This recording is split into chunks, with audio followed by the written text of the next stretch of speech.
got about 500 people in Lebanon as staff, 150 of them in Beirut. I mean, 98% of them are Lebanese. And I'm afraid it's now accepted as too late to find more people alive, really. But the immediate injuries are being dealt with. The hospitals are in a terrible state. And the desperate need is for cash for people to sustain themselves because unless you're on a middle class income, you're really struggling to make ends meet. That's why you're seeing these amazing stories of restaurants feeding 1,000 families and things like that. So the short term need, I would say, is humanitarian aid, which means health, food, cash support is actually the most powerful way of helping people meet their own needs. There's the COVID challenge, which leads you into, if you like, the short term. So if the emergency is the next week, the short term is the next 3 months, where COVID, um, stabilizing the economy, and getting some humanitarian aid to those in greatest need. We're focused on the refugees, but not only them. I saw a figure that 30% are living on less than $2 a day, which is a desperate situation. And then in the medium term, you've got the political challenge, which is so complicated and so interwoven with the rest of the region. But that's the way it seems to us at the moment, that there is, if there's any silver lining of this unspeakable um, tragedy or crime, it is that the world finally pays attention. Because honestly, we've been beating our heads against the wall for 9, 10 years now during the Syria crisis, saying this is really is much more worthy of the world's attention than it's received. And it tells you something about how complicated the domestic political situation is in Lebanon. That actually dealing with the immediate fallout of the explosion and COVID, almost simpler than dealing with that medium term problem you were talking about. In terms of money and cash and the immediate help, Britain is promised, I think, in total so far it's about £25 million. Is that enough? Would you expect Britain to be doing more? Well, I think that the global response has been too weak. Britain is a good aid donor, and you can't just say you want more for Lebanon. Well, what does that mean for South Sudan? And essentially, as long as the UK spends the 0.7%, I think it's a bit unfair to say, well, it's not enough here or not enough there. What's undoubtedly true, though, is that the overall needs in Lebanon were not being met last Monday, a week ago, before the explosion hit. You've got an economy in free fall, 80% fall in the value of the currency. You've got 25% of the population who are refugees. You've got and 500,000 Syrian kids now living in Lebanon, only 30% of them in school, even before COVID struck. So there's a humanitarian development failure. And I don't want to, it would be wrong to say that's all the UK's fault, because overall the UK is a good aid donor. I think that the bigger question, though, is why it has to take an explosion like that of last Tuesday to make people realize that countries like Lebanon are not just a threat to their own people, or the situation is not just a threat to their own people, but we end up with refugee flows into Europe because civil wars in somewhere like Syria don't get managed in the neighboring states, the refugee flows, and end up people in a state of total desperation go further. So I think that if there's a criticism of the UK situation, it's that there's been a hiatus over the last few months and frankly longer, as the government have been thinking since Boris Johnson became Prime Minister about what to do about DFID, what to do about the Foreign Office.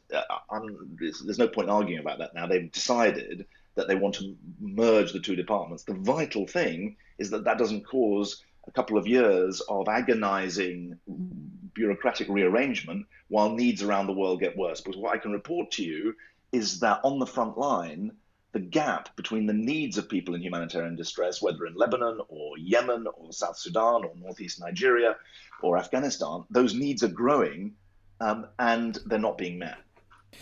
Given you raised the merger of DFID into the Foreign Office, was there ever a point when you were Foreign Secretary when you thought this would be better if we didn't have a separate aid department? I can honestly say no. I can honestly say that from a Foreign Office point of view, you had actually pretty good alignment in country. If I went to any country where there was both a big DFID office and a um, traditional Foreign Office leadership, you found it working well, actually. And many other countries, I mean, it's interesting in living in New York, the the next Biden administration, if there is one, is going to be debating what should we get closer to the old British model of having a DFID. So I can honestly say to you that of course people in the Foreign Office say, well, DFID's got more money than we have, but there was a skill set in DFID that put an emphasis on high impact, high value for money humanitarian and development aid, and there was a political effort on the Foreign Office side. Now, one thing actually the Tories did after we left was to have, a few years after we left, they had sort of joint ministers and things. Actually, I think that was a pretty good idea. But I don't think that the division was a problem. And what's vital is that the new merged department doesn't lose the expertise of each side. You mentioned the way that the Syria crisis creates refugees who spread to countries like Lebanon and ultimately end up on our shores in the UK. That figures out over the weekend showing that more than 4,000 migrants have now reached the UK in 2020 by crossing the English Channel in small boats. What do you think? I'm not sure if you've seen, there's some photos in the papers over the weekend showing a heavily pregnant woman who landed on a beach in Kent. What do you think when you see those images of people arriving in the UK in small boats like that? Your first thought is for the people concerned. I mean, you've got to be desperate to pay £3,000 to a people smuggler to get into a overcrowded dinghy to try and get across the channel. We know that not just from the testimony of people coming across to the UK, but frankly, we know that from our International Rescue Committee work in Greece. We know that elsewhere. We know that from the southern border of the United States. People put themselves in the hands of coyotes, they're called in the US. And so you've got to be desperate to do that. You've got to think you have that the risk of death, which is real, is worth a chance worth taking. And so I think that there is an immediate sense, there, but for the grace of God, go us. I mean, it's a sense of desperation. You have a feeling of exploitation because they are being exploited by the people smugglers. I also just checked that our experience around the world, and we're a global humanitarian agency in 40 countries now. We've got about 13,000 employees and 17,000 volunteers who are often refugees themselves. And we're also the largest refugee resettlement agency in the US. What marks out this is not the choice of whether you get asylum seekers or not, whether you get refugees or not. The issue is, do you have them arriving in an orderly, legal, safe way, or do you have them arriving in an illegal, disorderly, unsafe way? And to do that, two things to get to the safe and orderly. Two things are absolutely key. One is international coordination, and I have to say that it's slightly ironic to hear some of the calls for minimum standards across Europe, proper coordination of asylum policy. That's precisely what the EU is legislating on at the moment, and we're obviously not part of that, so we're having to reinvent that as the UK. But the second thing is interesting. Absolutely key to whether you have this situation under control or not is whether you process the asylum claims in an efficient way. Just to give you an example, in the US, it takes, if you arrive from the southern border now, you might not get a court case for 4 years. There's 1.2 million people in the immigration court backlog. In Germany, it takes 8 or 9 weeks to process an asylum claim. That's why they've got through those 1.5 million claims, contrasted to the 4,000 you referenced in the UK, the 1.5 million German claims. Now, in the UK, only 25% of asylum claims, according to the latest figures, were decided within 6 months. And the Home Office has abandoned the 6-month target for processing of asylum claims. And all of our technical experience as a humanitarian aid agency, we don't say, everyone should automatically be waved through. We say every case should be properly done. And if you don't do them in an efficient, fast and fair way, then you store up problems. And I think that's a big part of this now. Priti Patel tweeted a few days ago, I know that when British people say they want to take back control of our borders, this is exactly what they mean, referring to the number of boat crossings. How do you feel about all of this being sort of caught up in, the plight of people who are clearly very desperate, as you say, trying to cross the channel in small boats, being sort of caught up in what appears to be an ongoing political battle over the merits of Brexit? I think that taking back control is put under the microscope here, because the first sentence is take back control. The second sentence is we've got to get the French to do more. And so you're immediately into a reality of the modern world that, presuming that no one is suggesting that we should retreat behind our own borders, become wholly self-sufficient and declare autarky from the rest of the world, you're reliant on other people doing things. And so I think that there's some scrutiny that's required there. I think the deeper point that you're making is a profound one, actually, because there is a danger that the people who are seeking to escape from persecution, and I mean, not everyone is in that situation, but there's a lot of unsolved conflicts around the world. The people who are fleeing for their lives, the great danger that they face is that they get dehumanized. And they get dehumanized in a way where the statistics are used to make it seem like there is a quote unquote invasion, when the truth is, I mean, I think many people will be surprised to know this, 85% of the world's forcibly displaced people, so refugees, they're in poor countries, not rich countries. I mean, Bangladesh has got 1.5 million Rohingya from Myanmar. There are 1.5 million South Sudanese in Kenya. You've got poor and low in Lebanon. We were talking about 1.5 million Syrian refugees in Lebanon. It's a country of only 5 million people. It's poor and lower middle income countries that are bearing the greatest burden, greatest responsibility, maybe is a better word, for handling refugee crisis. And as long as there is a neglect of diplomacy, we're going to see more of these people fleeing, because if you just think about the Middle East that we started this interview with, it's not just Lebanon in crisis. You've got Lebanon, you've got Libya, you've got Yemen, you've got Syria, you've got Iraq, never mind the unresolved Palestinian issue. And so I see, as a humanitarian aid leader, the symptoms of this, but as someone who used to be in politics in the Foreign Office, I see diplomacy stalled. I see a political vacuum in which all sorts of bad actors are moving in, and that leads to people taking desperate measures of their own. I want to ask you as well about this idea of the Australian approach, where they stopped boats from Indonesia reaching Australia. Some people in the UK talking about this is what we need, a tough approach, send in the Navy, stop boats even reaching British waters. How do you feel about that? Well, the more desperate, the bigger the wall, the more desperate the measures to get around them. And remember, the distance, I haven't got it off the top of my head, but the distance from Australia to Indonesia is many times that of the distance from UK from Dover to Calais. We're talking about much more than 26 miles.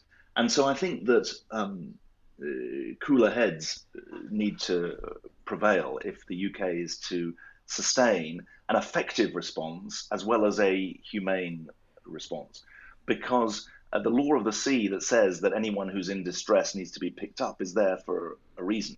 And if you're not careful, you end up saying, well, pushing them back, leave to one side even the question of whether or not pushing, quote unquote, pushing a boat is a safe way of doing this. Our period in government, I was never in the Home Office, but you'll know well, these kind of mini crises have occurred before, and they get addressed only when the French and the UK side attack them together. And I think that offers a far better way of dealing with this than a unilateral model. And the Australian model, remember that theirs is actually about processing people in offshore islands. That's had massive problems, not just for the people themselves, but for Australia as well. So I think it makes more sense, it's more effective as well as more humane to actually tackle the problem rather than just try and shunt it aside. Obviously, this has all been bound up, particularly in the UK, particularly around Brexit, and legitimate concerns about immigration. You've had whether it was Nigel Farage using these boats landing as a way of criticising the government and trying to restoke concern about immigration. But you go back in the past, you had Ed Miliband had his control on immigration mugs, it became a hostile environment basically around immigration, which it feels like it's making the country hostile towards people who are just incredibly desperate, fleeing war-torn countries. Well, actually, the figures are the country's becoming less hostile, which is interesting. But look, you say legitimate concerns. Also, it seems to me that any country has got to be an effective organization of its borders, who comes in, who goes out, and there are different choices about immigration policy. That's fine. There are international obligations in respect of refugees, who are people who are fleeing the fleeing crisis, and there are different obligations, and I defend that, because the moral claim of someone who's fleeing for their life is different from the moral claim of someone who wants a better life. When we came into government in the late 90s, 1997, I know this seems like prehistory to someone like you, but there was this wasn't the Napoleonic era. There was an unbelievable mess that we inherited in 1997 about people from Kosovo and from the former Yugoslavia. What happens when issues of immigration and issues of refugees get confused is it's bad for both. I do, however, have to point out that it's to hear that Nigel Farage is attacking the current government on their management of the issue reminds me of illegitimate use of the immigration issue, which, remember, before the Brexit referendum, you had Nigel Farage standing in front of posters claiming that there were hordes of people ready to arrive into the UK. And that was shown to be completely untrue, never mind the claim that 80 million Turks were going to arrive. And so my point would be, there's a legitimate debate about immigration, but there's illegitimate use of people as political battering rams. And look, in the US, it's now the situation, it seems incredible to say this, because the contrast with Britain is so strong. There hasn't been a single piece of immigration legislation in the US since 1986. That's why they're in a mess. That's why they've got 11 million undocumented people. Now, you can make a good argument the UK's got the opposite problem. It's had, goodness knows how many, 10 or 20 immigration bills since 1986. And often there's a new bill before the old one is properly implemented. But I would say that one of the lessons of the COVID crisis that I think has been heartwarming is people recognize that immigrants give to the country, don't just take from the country. And actually, as I say, we're a refugee resettlement agency in the US. We've got figures showing that refugees pay more in taxes than they take in welfare benefits when they arrive. If you fled for your life, my God, you know the value of freedom and you're determined to make the most of it. Just before we move on, do you think that, you mentioned Nigel Farage, but do you think Priti Patel is, in your words, using people as political battering rams? No, I wasn't trying to say that, and I'm not trying to make it. I've got to be, of course, I've got strong views, but I'm careful about this. She's got her job to do. There is an official opposition. Fortunately, they're doing their job better than they were in the recent past. And I wasn't having a pop at her. Well, as you've brought up the opposition, I suppose the first question is how do you think Keir Starmer is doing compared to his predecessor? Well, that's a very low bar because his predecessor led us to the worst defeat since 1935. So, or 1931, in fact. No, I think he's doing everything that can be asked of him in very difficult circumstances. Now, the tragedy, the trauma, is that we're starting from an unbelievably low base. I actually gave an interview to the Times in 2016, maybe it was early 2016, no, it must have been 2016, saying I feared that we were further from power than in the 1930s. And sadly, that has proven to be true. But I think he's doing everything that's asked of him. He's brought talented people in. He's making sure that talent is really brought forward. But I think he recognizes it's a very long road, and every country needs an effective opposition as well as a strong government. And I think that he's putting himself into it. I think it's hard in COVID, though. I think that it makes it really. It's one thing to settle in for 3 or 4 months, but this is going to be a marathon. This COVID nightmare. I'm finding that with running my own organisation, and this is a long slog, and I think that changes politics in a pretty fundamental ways. Do you think he can win the next election? Yeah, you've got to start with that. It's a very long road, and 125 seats, which is what we need, 124 seats, is an enormously challenging sort of mountain to climb that he's been left. There are huge unresolved issues still around the British political landscape. So why say it's impossible? What I think he's right to do, and which probably I can say in a more stark term than he can, is that he has been left a mountain because the party was effectively rendered unelectable by 2019. Obviously, one of the things that Keir Starmer is dealing with at the moment is the fight that the Labour Party still seems to be having about an election that happened 3 years ago, and this idea that Jeremy Corbyn would have won the 2017 election if only it weren't for people within his party. Do you believe that's right? This is a pure wrecking tactic from Jeremy Corbyn and the Corbynites. Denial after four successive defeats is a route to more defeats. And we learnt that after 1992. We got out of denial and we won in 97. And actually, we won 3 elections on the trot. And if we don't really understand that when people got a look at Labour in 2017, we couldn't beat the worst Tory campaign in history, 750,000 votes we were behind. And then when people got the full measure of Jeremy Corbyn in 2019, he led us to the worst election defeat since the 1930s. So it's a wrecking tactic, and I hope people understand it for what it is. And legally, I've got to ask you if you'll ever consider returning to British politics, obviously. Legally, I've got to give, or I don't know about legally or illegally, but I've always given exactly the same answer, which is that I always try and decide my professional commitments where I can do best service to my values, consistent with my family obligations and all personal circumstances. So, I still feel very proud to be British. I still feel, sometimes some of the politics in America makes me feel more British and more European, because this is a different political spectrum here. So I don't want to get into the ruling in, ruling out, but there's a new generation I want to see them doing well, not badly. Just finally, just to try and show that there is some hope, particularly in Lebanon and wider Middle East.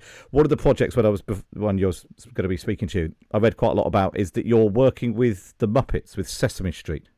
Tell me what you've been doing with Sesame Street. You're not saying you're a Muppet, so tell me about. No, I resisted the temptation to say from the Muppets of the Labour Party. No, I didn't do any of that. So this is quite exciting. Things in the US do take on a scale. So there is the MacArthur Foundation. They announced that a $100 million prize to tackle one of the world's great problems. We teamed up with the Sesame Workshop, who are a offshoot of Sesame Street, and we put in a $100 million bid to address what's called toxic stress, which is effectively trauma among refugee children in the Middle East from the Syria war, and also children inside Syria. And we pledged to use the in-person services that the International Rescue Committee specializes in with the digital services that Sesame Street has pioneered around the world. We're helping 1 million displaced people and kids in war conditions in the Middle East, as well as 7 or 8 million kids around the rest of the region by TV. And we're trying to help them rebuild their lives, because our mission is helping people survive, recover, and regain control of their lives. And it's just incredibly, not just endearing, but exciting to see the way people crave human contact and can gain trust and strength from human support. And that's what we're seeing in the work we do. It's very scientifically research-based. It's been thrown into a bit of a torpedo from the COVID situation. But I think that it's really, it is a sign of hope, and it's a sign that you shouldn't give up. And I always say to people sometimes say to me, well, what gives you strength? And what gives me strength is that while the people who are our clients are strong, courageous, and are able to smile, what right do we have to stop doing so?